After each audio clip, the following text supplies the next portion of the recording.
So here we are in the town of Linstead. Very quiet, very sedated, very almost somber. You have a few people congregating and hanging out for the fun of it. But yeah, for the most part, people are pretty much just kind of waiting things out.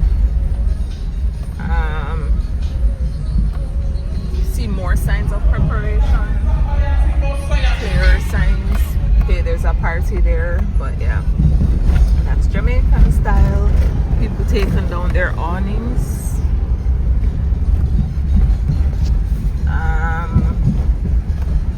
Yeah, that's basically.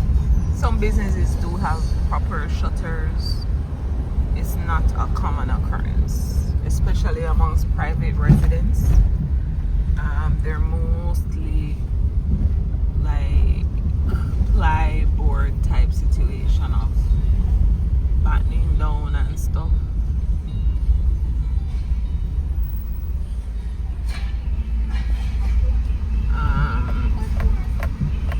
The supermarket is closed.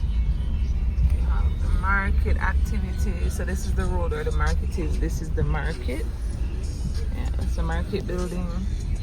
Normally there's a ton of congestion here. People have closed up their carts, covered up their carts with tarpaulin. Let's see how all of that holds up. And we hope for the best, of course. People are still doing their last minute selling. There's this supermarket that's open. I'll be going there